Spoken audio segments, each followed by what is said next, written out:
Boa tarde, meus amigos. Vamos à nossa segunda aula do dia. Hoje, dia 7 de março de 2024, nesse horário, né? Das 5h30, a gente estuda essa obra, ó. Primícias do Reino, de Divaldo Pereira Franco, pelo Espírito Amélia Rodrigues. E hoje, né, a Denise vai conversar conosco sobre o capítulo 2, que é lindo, né? Lindo, lindo, lindo. O precursor. Então, realmente estava lendo aqui, nossa, é muito lindo esse capítulo. Falar do Evangelho, né? Nossa, é de uma emoção fantástica. Coisa maravilhosa mesmo, né? Mas antes de iniciar, vamos fazer a nossa prece? Ana Constantino, faz a nossa prece de abertura aí.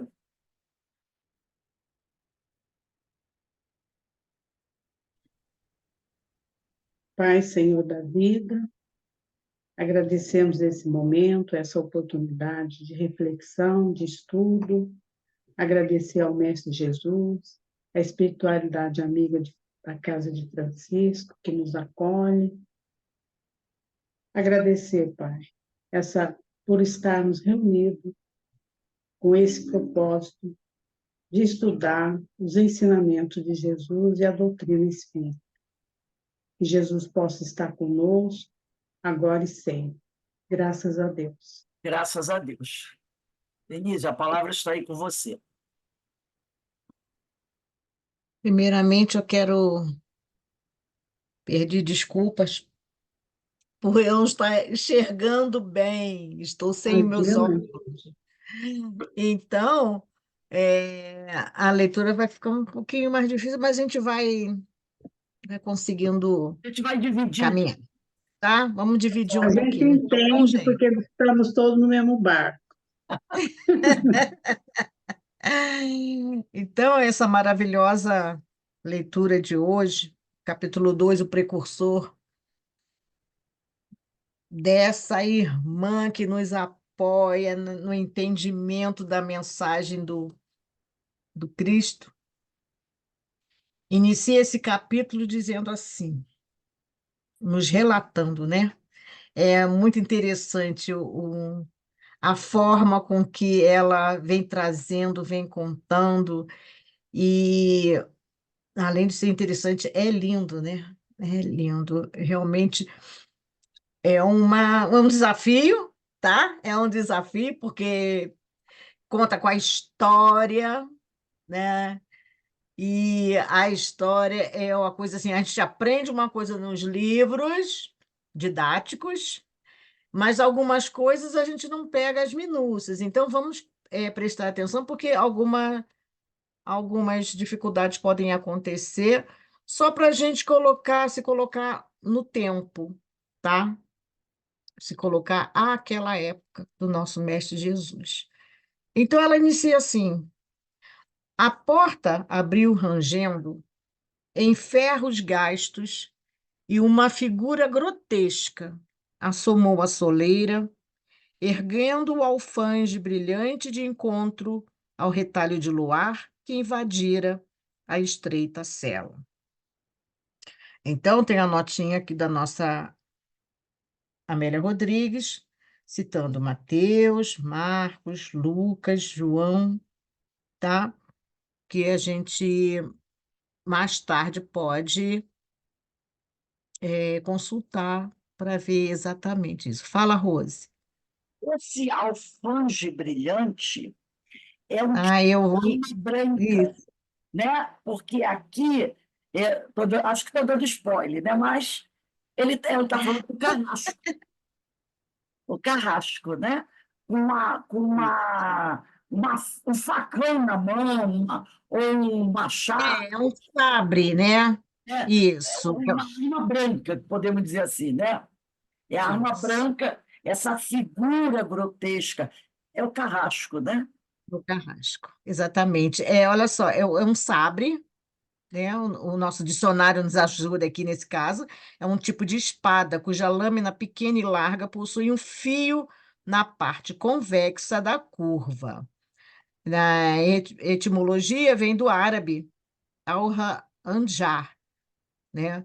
Então, é uma alfange, ainda tem uma observação. Alfange, conforme está escrito aí, com G, é uma forma antiga de escrita. Hoje em dia escreve-se com J, né? É, é o progresso, né? As coisas vão melhorando, vão mudando, e a gente fica a par dessas coisas. Não é interessante, né? Você vê pela etimologia, você vê da onde, né, a origem das nossas palavras. Então, aquela época é uma espada com um fio na parte côncava, que já que a Rose já falou que era do carrasco, então era para o carrasco executar o prisioneiro, né? A noite serena estava envolta em escumilha franjada de prata.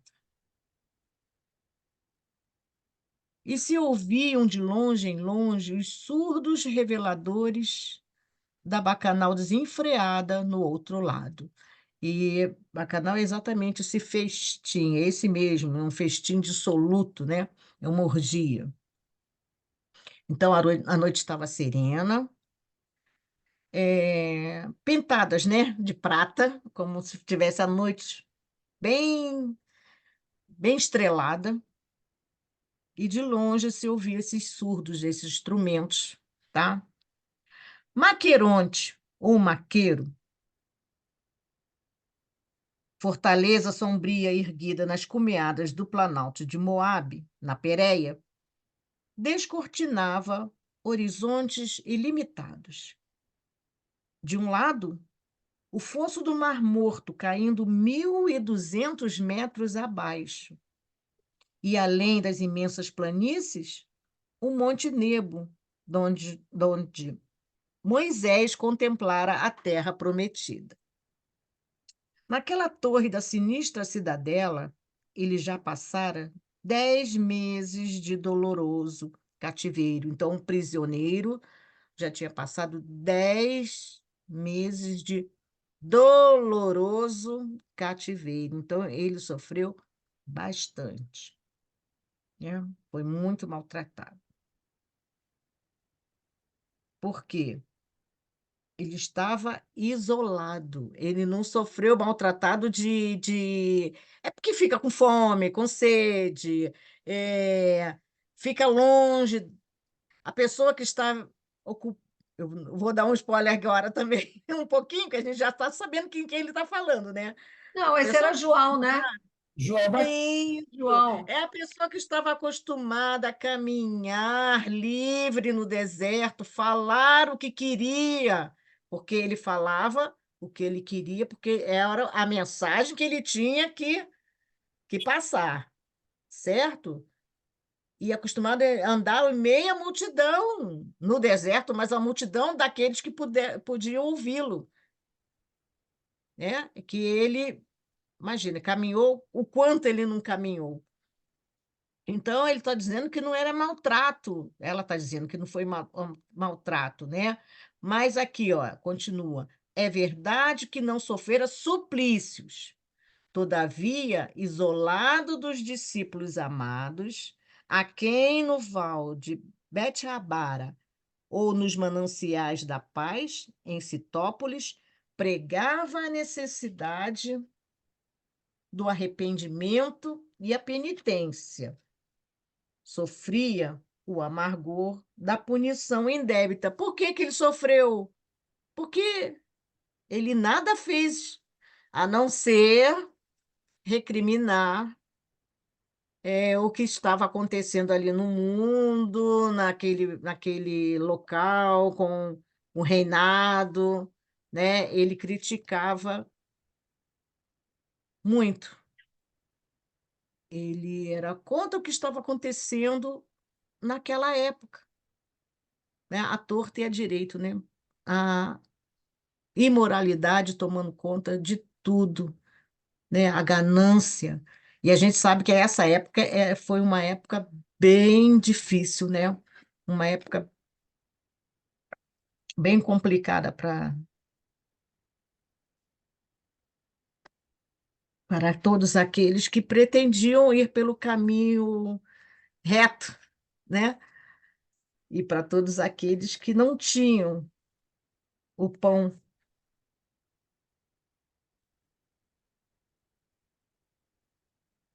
Me dá uma certa, assim, vamos dizer assim, uma certa angústia, né? É porque como se estivesse rememorando os tempos, né? A gente vai surgindo em nossa mente as imagens, de acordo com o que a Amélia Rodrigues vai contando, e a gente sente assim um pouco angustiado, né? Claro que a gente sabe que não é essa a intenção. A intenção é contar com minúcias e de uma forma com que nos auxilie a nos colocarmos aquele tempo em que Jesus nasceu junto a nós. Bom, sofri o amargor da punição indébita. E intimamente recordava suas próprias palavras dirigidas aos companheiros, quando estes, algo enciumados, falaram-lhe sobre Jesus. O homem não pode receber coisa alguma se do céu não lhe for dada. Vós mesmos sois testemunhas de que vos disse: não sou o Cristo, mas fui enviado apenas como precursor. Quem tem a esposa, esse é o esposo. O amigo do esposo que o acompanha alegra-se intimamente quando ouve a voz do esposo, pois esta alegria me coube abundantemente. Convém que ele cresça e que eu diminua. Lindo, né? Era março de 29. Herodes Antipas retornava da viagem encetada à Babilônia como membro da comitiva de Tibério, que tinha à frente o legado Vitélio, para conseguir as simpatias de Artabano, rei dos Medos. Aqui eu vou dar uma paradinha só para a gente ver. Quem foi Artabano? Tem alguma coisinha nesse parágrafo anterior, quando ele diz aqui, né? O homem não pode receber coisa alguma se do céu não lhe for dada, porque muitos acreditavam que João era o Messias. Uhum, Muitos acreditavam que João sim. era o Messias, né? Até pela forma como ele pregava, né? Aquela forma, tipo Paulina, né? Essa forma que ele pregava. Então, muitas pessoas achavam, né? A coragem, muito parecido com Paulo, Ele né? tinha. A intrepidez. Então, muitos, aqui, principalmente o povo, pensava, ele não tem medo das autoridades. Ora, naquela época, que qualquer tererezinho tu morria pela fio da espada, o homem que chegasse e falasse como ele Ele falava, tinha que ser alguém vindo do criticava. alto, alguém muito poderoso, de forma até divina. Então, eles achavam que João era o Messias. Mas ele coloca aqui, né, que o homem, quer dizer, esses títulos que vocês querem me dar, não pode receber coisa alguma se do céu não lhe foi dada. Quer dizer, ele sabia que não era ele não tinha esse mérito, né? Essa autoridade vinda do céu para se considerar o Messias. E ele diz: vós mesmos sois testemunhas de que vos disse. Ele disse muitas vezes para o povo: não sou Cristo, mas fui enviado apenas como precursor, aquele, olha só, aquele que vai preparar o caminho, tá? Ele é aquele que vai preparar o caminho, né? Então, convém agora que ele chegou, e eu sei que ele chegou, porque ele estava ouvindo E as os pessoas, flores, sim. né? Pessoas falarem dele. Ali com comentário, ele diz: convém que ele cresça e que eu diminua. Quer dizer, minha tarefa está encerrada. Eu preparei o caminho para a chegada dele. Ele chegou, eu me retiro, né? Sou. E aí a gente vai fazendo uns links Porque aí, né? ele não é o Cristo, Ele não é. né? Ele é aquele Então, exatamente, ele se coloca é, exatamente na situação que ele está. Ele é o precursor, ele não é um Cristo. Porque muitos se diziam, né, Rose? A gente muitos sabe, muitos diziam Messias daquela época. É a Messias. humildade, né? Ele tinha humildade, né? Isso. E como nós vimos nas aulas anteriores, muitos desses que se intitularam Messias perderam a cabeça. Foram presos, né? O orgulho, né? O orgulho, né? E também porque eles que se intitulavam Messias, logo o que faziam? Formavam um grupinho que se rebelava e lutava com espadas contra os soldados, e aí vinha toda a retaliação. Isso, porque era aquele Cristo que eles estavam esperando. Na cabeça deles, o Cristo era assim. Tinha que ser assim. Ia contra os maiorais, né? Também, politicamente, né? Isso. Através, querendo formar insurreições, Eleições, exatamente, como eles. dava tudo em E, sangue, tudo em sangue. e tinham, né, alguns grupos, alguns que eram assim mesmo, né? Que eram assim mesmo, aparecia Formada, realmente né? esse grupo. É. E eles, ó, Roma Não terminava tinha tudo. piedade nenhuma. Tinha, sim, lembro sim. Bom, eu vou aqui só abrir só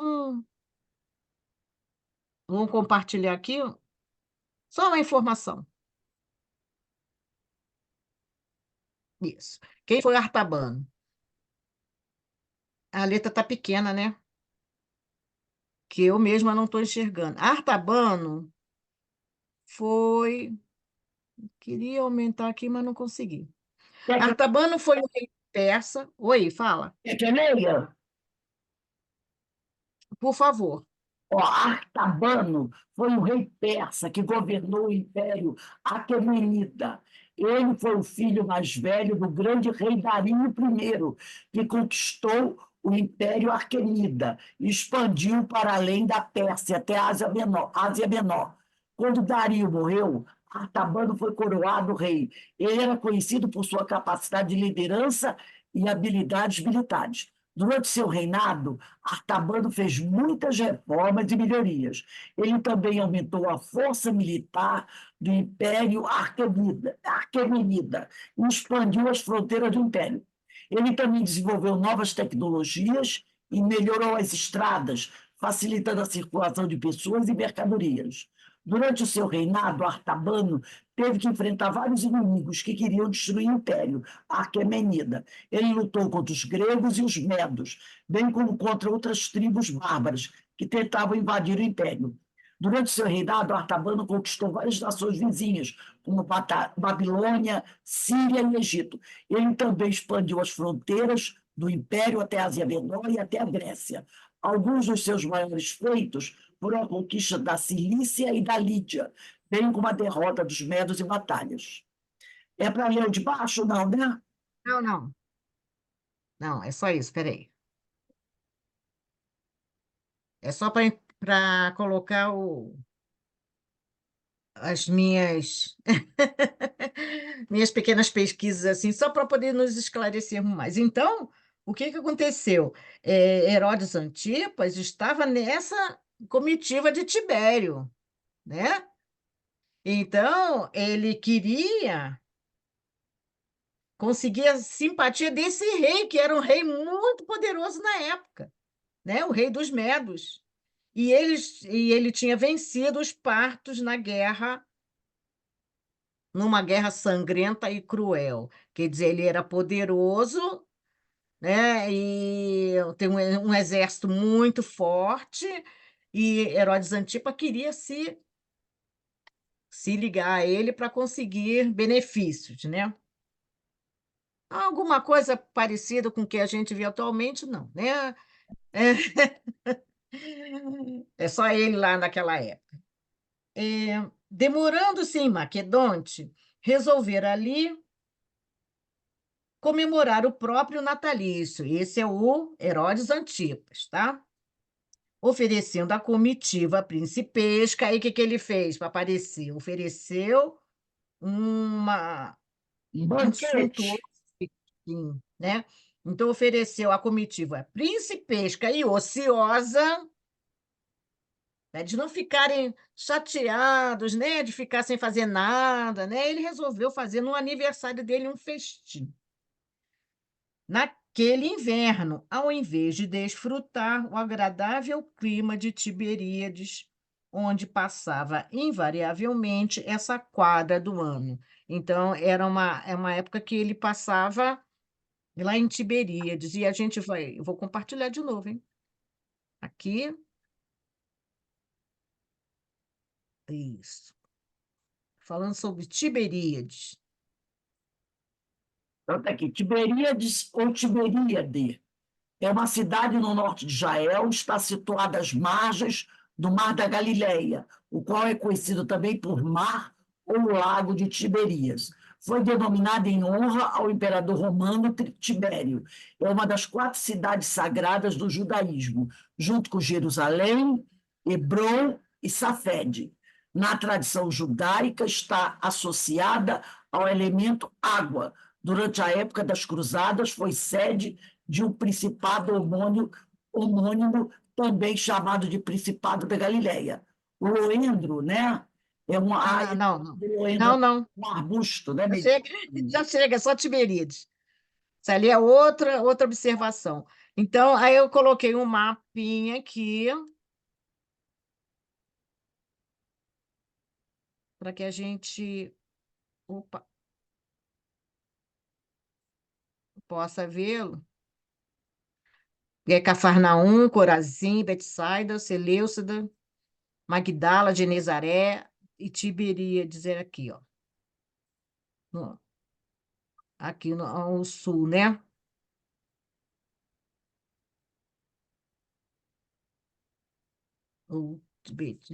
Deixa eu parar. Pronto. Só para localizar no mapa. Eu tenho essa necessidade. Então, ele passava lá um quarto do ano, né? Em Tiberíades, mas desse inverno ele resolveu comemorar em Maqueronte o seu aniversário. Herodes Antipas. Então, em oposição ao que João Batista passava naquela prisão, né? Tinha a festança de Herodes. Bom, eu gostaria que alguém pudesse ler. Carmen, lê um pouquinho para a gente, por favor, essa parte. Demorando-se em Maqueronte, Ele, não, ele ele aguardava aquele instante e, para isto, se fortalecera em longas e calmas meditações. Só um instante. Quem que ele está falando aí? Ela já está falando de João Batista. João Batista, né? Quer dizer, ele Fala, Aqui, Rosa. aqui, quando fala março de 29, é o ano 29, né? Isso. Março, ano 29 depois de Cristo. Depois de Cristo. Isso mesmo. Era março de 29. E aqui também ele aguardava aquele instante, quer dizer, resignado. Ele já sabia, né? Ele já sabia. Sim. Naqueles meses do amargo cativeiro, em hora alguma, quebrantara o ânimo firme ou a coragem férrea. Não tergiversou, nem jamais temeu. Se muitas vidas possuísse, de uma só vez todas daria pelo direito de proclamar os dias de justiça que se avizinhavam a invectivar a degradação dos costumes que se miscuíra na própria corte, onde o incesto e o adultério campeavam sob o beneplácito condescendente da cordialidade vulgar. Só queria falar uma coisinha aqui, né? Invectivar é atacar, tá, gente? Não, aqui eu estou falando o seguinte: apesar dele estar preso ali, né? E ele sabia qual era o destino dele, ele sabia. Em nenhum momento, quando ele diz não tergiversou, ele não duvidou, ele não evitou, ele não temeu, ele não tentou fugir, porque ele já sabia que, da forma como ele agia, o destino dele qual seria. Ele poderia ter falado assim, ter gritado um pouco, saído correndo, se escondido. Tipo assim, pratica a ação, mas tenta evitar o efeito. Entendeu? Lembra? Não, o efeito eu sei que vai ser bravo, eu vou fugir. Ele não fugiu, né? Nem temeu. Tanto que ele diz, se tantas vidas possuísse, ele daria todas pelo direito de proclamar um dia de justiça, que se avizinhavam e invectivar e repreender a degradação dos costumes. Ele sabia o destino dele, ele sabia o que esperavam. Porque quem repreendia tão veementemente como ele fazia essa degradação dos costumes, não teria realmente, como a Rose falou, né? Falaria e depois saía correndo, se esconder. Ele não.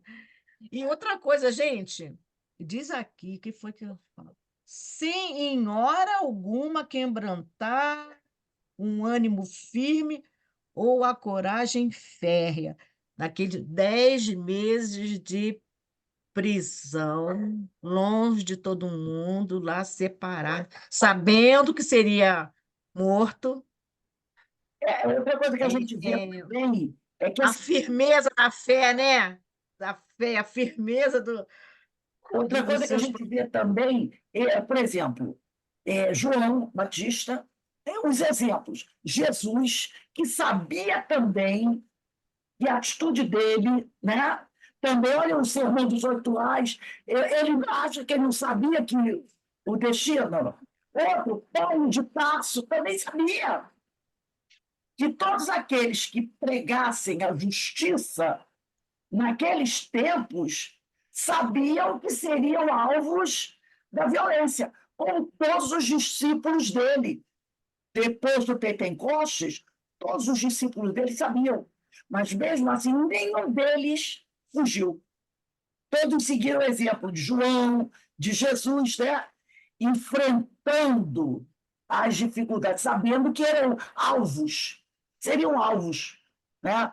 Daquele sistema, daqueles homens, dos judeus, do templo, dos ociosos, né? Seriam alvos. Então, eles sabiam.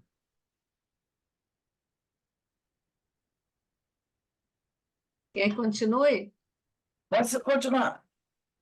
Nos dias transatos de peregrinação pelo deserto, alimentando-se frugalmente e mergulhada em profundos cismares, sentira as mãos fortes e intangíveis do Pai, fortalecendo suas fibras, e ouvira no coração as vozes ininteligíveis dos seres angélicos, ordenando-lhe a pregação redentora, para abrir veredas por onde seguisse o esperado. Jesus. Aquela era a hora do testemunho, sentia-o interiormente. Experimentava estranha algidez prenunciadora do momento. Até então estivera recordando todos os acontecimentos. Desfilaram mentalmente aqueles dias risonhos da infância feliz, sombreada apenas por secreta preocupação acerca de Deus e sobre os homens a crescer através dos dias, exageradamente pelos verdes anos da adolescência.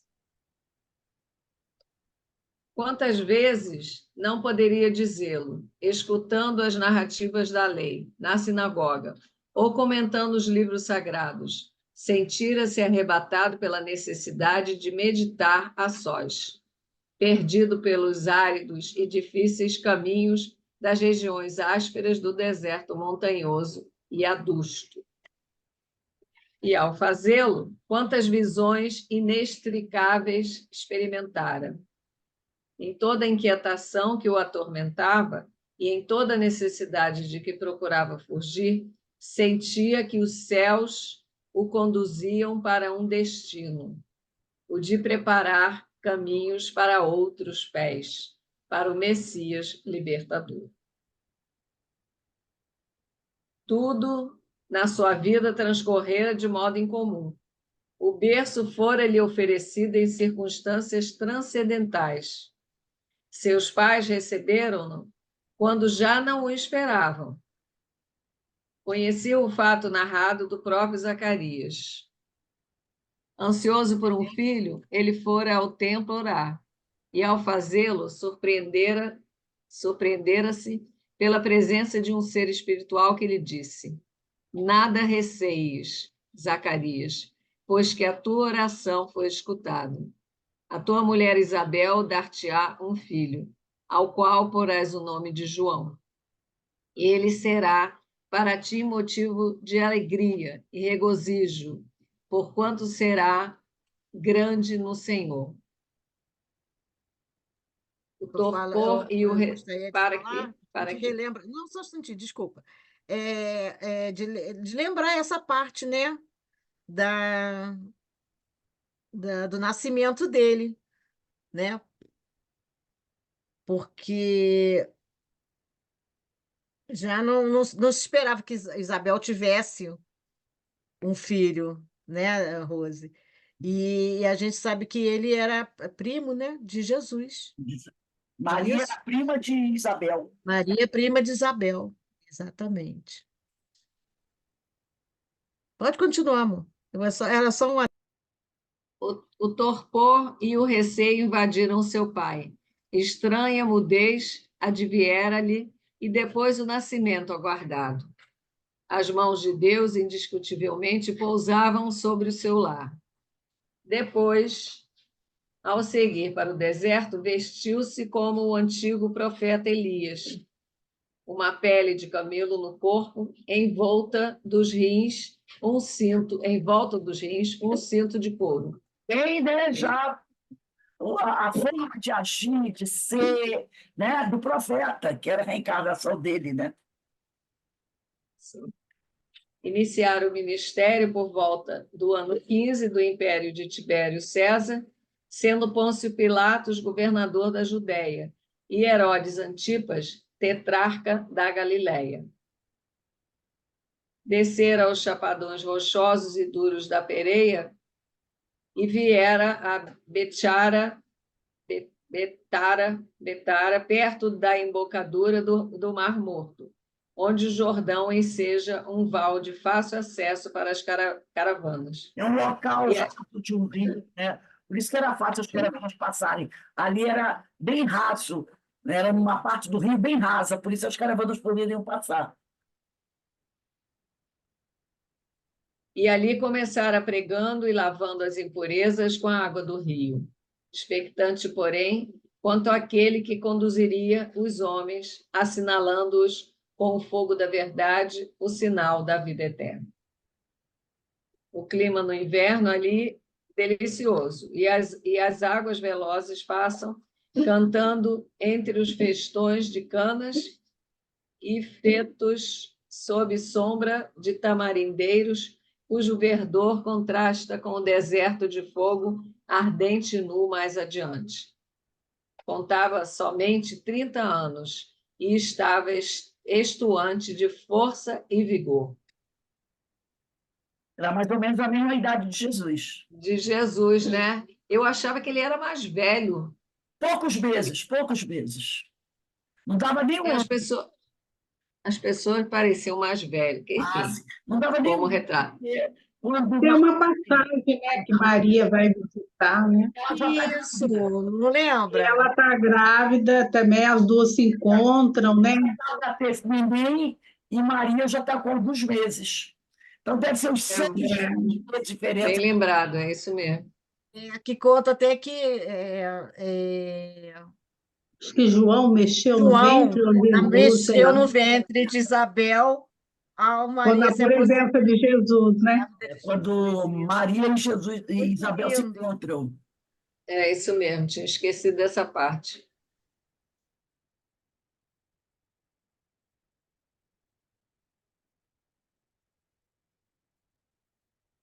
Aí Está continua. sem microfone, o Carmen. O microfone está fechado. Aí quando ele fala, né, a voz tonitruante, Tá bom. brada sem cessar. Ele tinha uma voz forte, né? Aquela voz que repercutia, era uma voz alta, parecendo um trovão, né? Sim. Forte. Eu fico imaginando, até Jesus mesmo, que falava para multidões, que voz, sabe, como é que é? A gente sabe, São efeitos, sem efeitos, isso mesmo. porque Com certeza, com certeza. montanha com 500, 700 pessoas e Jesus falando, por mais forte, Brandamente. ninguém conseguiria ouvir, né? Então, ele é um fenômeno. Ele fala, mas todos escutam na consciência. Sim, Ele fala normalmente, mas a voz dele tem a capacidade de penetrar a nossa mente. Então, as pessoas não sim, ouviam com o ouvido, né? Ouviam a penetrava das mentes da pessoa. O último da fileira lá escutava de forma clara como o primeiro. Então, é um fenômeno mediúnico. Né? E todos vão ouvir a palavra do mestre. Ninguém vai. Já pensou se alguém não ouvisse? Não tivesse condição de ouvir, que estivesse ali? Ia dizer o quê? Senhor, eu não consegui crescer porque eu não ouvi, porque no dia eu era o último da fileira. Já pensou? Então, nem essa desculpa o sujeito tem. Todos ouviram da mesma maneira, na mesma altura de som. Que ali é um fenômeno, né? Que acontece. Aí, quando ele fala, né, a voz tonitruante brada sem cessar, ele falava, ele tinha essa necessidade de pregar, de falar, porque ele sabia que o tempo dele estava terminando e que o Messias já estava aí. Então, ele tinha essa ânsia de preparar, de fazer com que as pessoas estivessem prontas para quando chegarem. Essa agonia, né? De eu tenho que preparar as pessoas para estarem prontas na hora que o mestre começar a sua pregação. Por isso que ele diz aqui, né? Brada sem cessar. O Rose, e interessante que como a missão dele era anunciar a chegada do Messias, ele tinha uma voz assim, como trovão mesmo, era uma voz fortíssima. Sacudir as pessoas. Exatamente, Entendeu? Porque exatamente, para olha como ele despertar. fala. Ele vos ensinou a fugir da cólera que vai chegar. Essa cólera não quer dizer que Jesus fosse colérico, mas é o momento da separação do joio do trigo. Entendeu? Ele está chegando, ele traz a verdade. Nessa cólera ainda. Quem vos ensinou a fugir da cólera que vai chegar? Vai ser um momento diferente do que o mundo já teve até hoje. É um momento que a verdade vai chegar. Em frente à verdade, não há discussão, né? Então, o machado corta já as raízes das árvores. Quer dizer, os ímpios, os ociosos, os maledicentes não ficarão de pé. Toda árvore que não produz bom fruto será cortada e lançada ao fogo. A evocação fala chorar. Saudades daqueles dias de ação preparatória para a chegada dele. Ele preso lembra desses momentos que ele estava no deserto pregando. Quando fala deserto, às vezes as pessoas pensam assim, nossa, coitadinho, estava lá no meio da areia escaldante. Esse deserto não quer dizer... Tudo bem, tinha areia escaldante para tudo quanto era lado. Mas esse deserto é a frieza das pessoas, a incredulidade das pessoas. Né? Quando ele diz... a evocação fala chorar, saudade daqueles dias de ação preparatória para a chegada dele. Né? Então, ele estava ali pregando no deserto. Né? Ele faz uma recordação, né? Ele vai lá desde o tempo da infância, quando ele nasceu, ele vai vendo o tempo passar, ele adolescente, Recordando ele tudo que ele viveu. E a saudade daquele dia, né?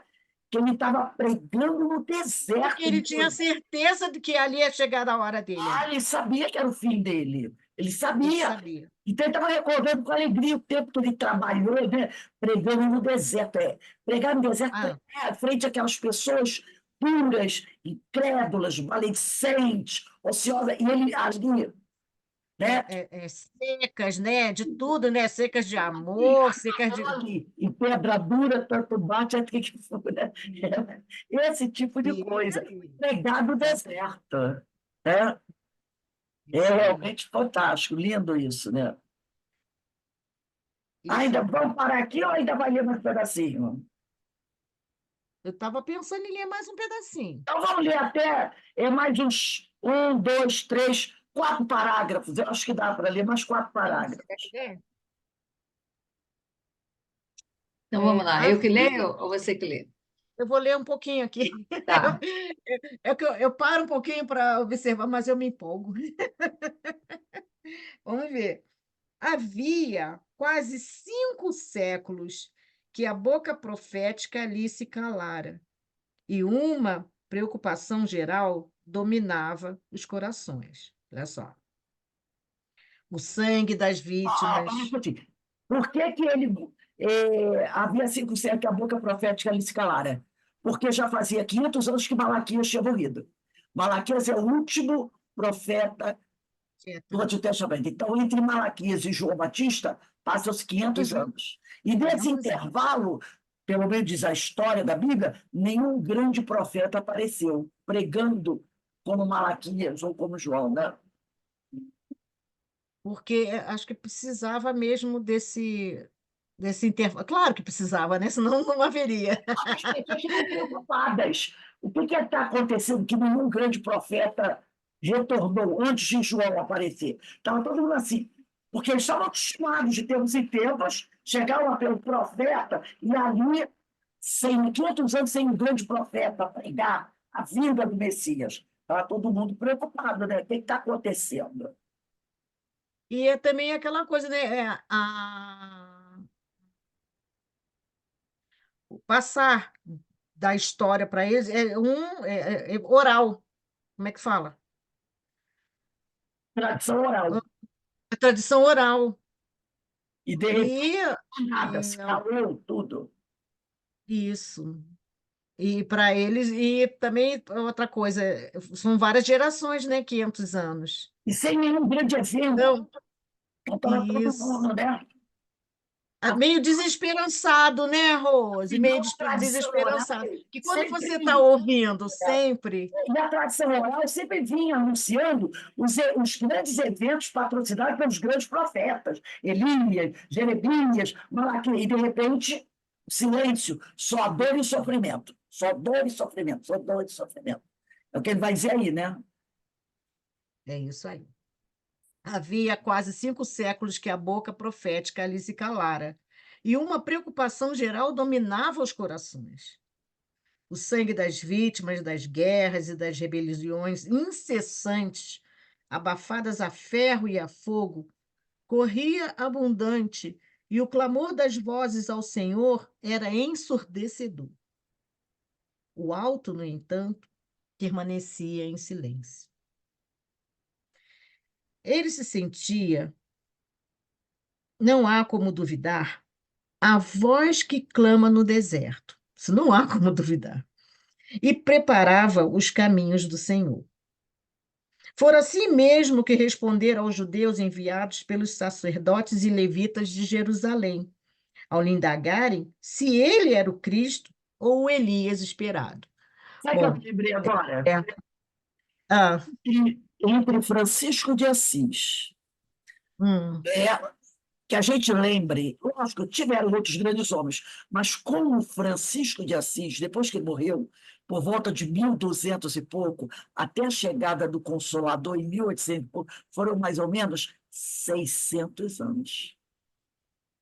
Entendeu? Houve também. Aí veio toda a silêncio. né?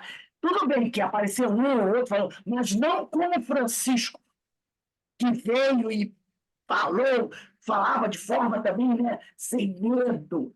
E até a vida do Consolador é uma lacuna de mais ou menos quase 600 anos. Né? Muito interessante isso também. E aí veio o precursor, preparando a chegada de quem? Do Espírito de Verdade. Né? Então, vamos lá. Naquele instante, força incomum dominara-o, e nobre inflexão modulara-lhe a voz ao proclamar: Eu batizo com água, mas no meio de vós está desconhecido, de vós, aquele que virá após mim. Eu nem sou digno de lhe desatar as correias do calçado. Isto for em Betânia, um pouco além do Jordão, e sentira-se grande na própria pequenez. No dia seguinte, recordava-o com os olhos nublados de pranto e indizível felicidade interior. A alva se espraiava lentamente. De amanhã, né? E a casa, isso, e a casa da passagem regurgitava de viajantes. Sob os loendros e tamarineiros em flor, zumbiam miríades de insetos. Suaves olores perpassavam no ar. Aí é aquela parte que o loendro é uma planta resistente ao sol e a água em abundância, é uma planta muito resistente às variadas climas, e nessa época aí estavam em flor, né? Os tamarineiros também. Então, ela, olha só, é interessante, é lindo. Pregava as primícias do reino de Deus com inusitada emoção. Que tudo ele. Vamos dar uma paradinha aqui, porque não vai dar tempo de ir mais além, mas até porque eu tenho que ver o negócio da gravação. Mas olha só, ele pregava as primícias do reino de Deus com inusitada emoção. Imagina a Inusitada emoção desses homens. Aí a gente coloca não só João, né? João, todos aqueles discípulos dele, né? Que foram João Evangelista, Pedro, né? Paulo de Tarso, Francisco de Assis, a emoção que dominava esses homens, né?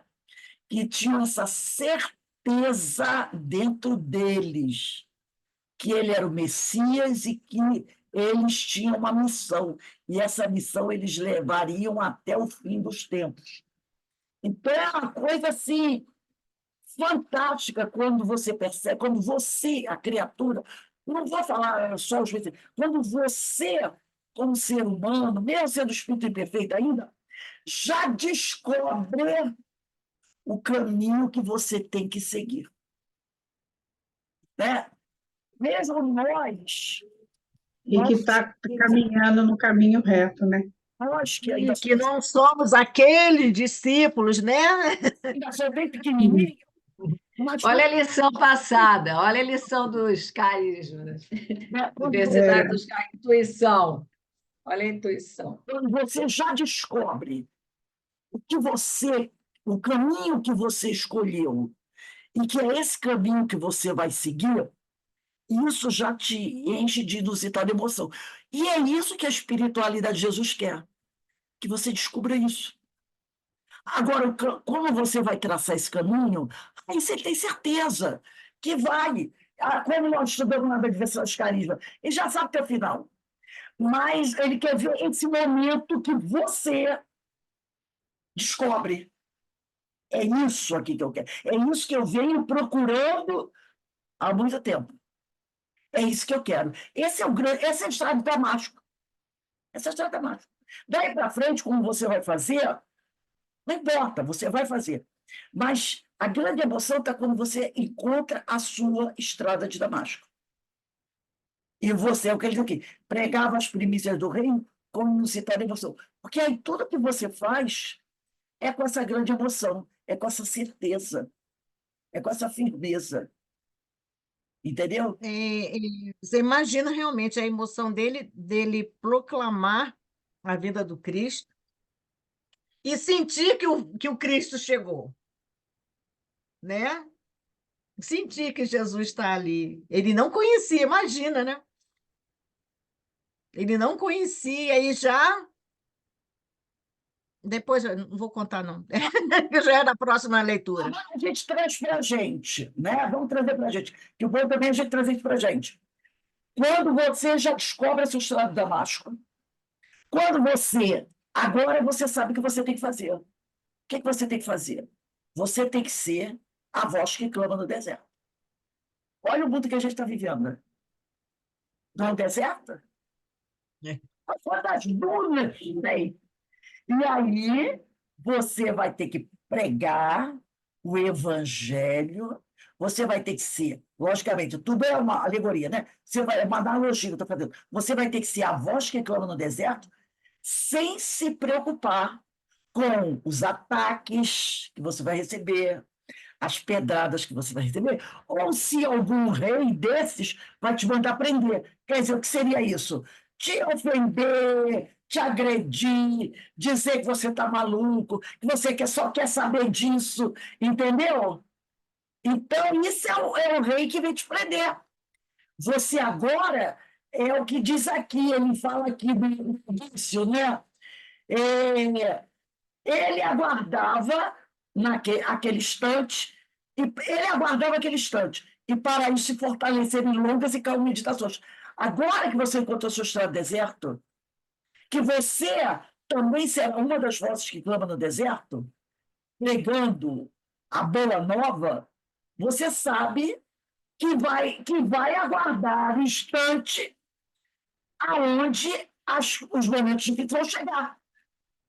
Mas você vai se fortalecer em longas e calmas meditações para enfrentar esse momento. Que é claro, que Jesus já falou. Jesus, ele diz no Evangelho, eu não prometi vida tranquila e sem problema para aqueles que pregam o meu Evangelho. Ele no Evangelho disse isso. Aquele que prega, que está do meu lado e prega o meu evangelho, para esses eu não prometi tranquilidade. Claro que não. Se você vai pregar num deserto, você sabe que você vai encontrar o quê? Aqueles que são contrários a essa palavra. Então, ele fala aqui, é hora de, já que você sabe disso, né? Você descobriu o caminho? É isso que você quer fazer? Então você já sabe que o momento da prisão, dos ataques vão chegar. Busca se fortalecer em longas e calmas meditações para enfrentar esse momento. E não, como ele diz aqui, né? E não tergiversa jamais. Não fuja, não evite esses momentos. Siga como todos eles seguiram. É muito bonito É isso. porque quem vai sofrer o ataque é o corpo, não é o espírito, né? Exatamente. E mesmo você sendo atacado, você sabe que é o espírito mortal, mas você sabe a tua missão. Você agora sabe a sua missão. E É, como disse Estevão, ele diz assim, o sinédrio pode me fazer chorar, mas não tem a capacidade de mudar o meu pensamento. Ele fala isso para Paulo. Saulo. O sinédrio pode me fazer chorar, pode me prender, pode me torturar, pode me fazer chorar, quer dizer, pode fazer doer o meu corpo, mas não tem o poder de mudar o meu pensamento. O Estevão fala isso para Saulo. Né? A gente está estudando. Então, e é verdade. O mundo pode fazer chorar, mas não tem a capacidade de fazer você mudar o seu pensamento se você assim não quiser. é Então, verdade. isso, né? E outra coisa, né? Ele diz, quando ele fala para Pedro, né? Aquela parte. Ai, que ele pergunta se você está preparado, né? Você vai querer mesmo beber do mesmo cálice que eu, né? Né? É como Então, Salomé, a mãe de João, mãe de João e Tiago, né? Ela quer que o filho sente à direita ou à esquerda.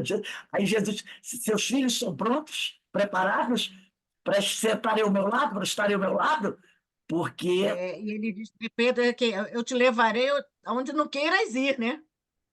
exatamente. Então, caminhar ao lado de Jesus não será fácil, mas, não. mas o que nós receberemos por isso será grandioso, né? Será grandioso, mas não será fácil. No mundo de hoje não é Essa é a fácil. esperança que a gente tem, né, esse reino de Deus que há de chegar. Exatamente, né? Então, gente, a gente vai parando aqui. Ó, dia 14, a gente vai começar a parar. Vamos botar a data aí. O verbo quente. O verbo quente derramado em catadupas, quer dizer, em cascatas, né? O verbo quente. 14 de março de 24. A Amélia Rodrigues é linda. Nossa, ela é uma poetisa do Evangelho. Se Leodenis, como diz Ivone, é o poeta da terceira revelação, Amélia Rodrigues é a poetisa do Evangelho. Ela coloca você lá dentro, né? Ela coloca você junto, ela traz você para aquele momento e você sente, né? É muito bom. A gente fica emocionado de tantas É maravilhas. como se a gente estivesse ali, não é não? Assim, eu falei assim em termos assim, de angústia, não é angústia, é o sentimento, é você sentir. Só, né? Você se sente naquele local, você é realmente. É a É um... emoção de você vive enquanto espírito, você Você vive aquele vive, momento. E muitas lembranças também que o espírito com certeza. imortal tem. Né? A personalidade não, mas o espírito tem, né? Então, gente, nós Isso. só temos a agradecer a Deus, né? Esse banho de luz, esses momentos tão bons, tão alegres, né? Que o Evangelho é para isso, é para nos trazer alegria, né? Felicidade, que a gente tem fazendo esse estudo e que possamos perseverar com as nossas tarefas, com os nossos estudos, porque é o nosso momento, esse é o nosso momento. Então, obrigado, Senhor, por todas essas bênçãos que todos nós temos recebido.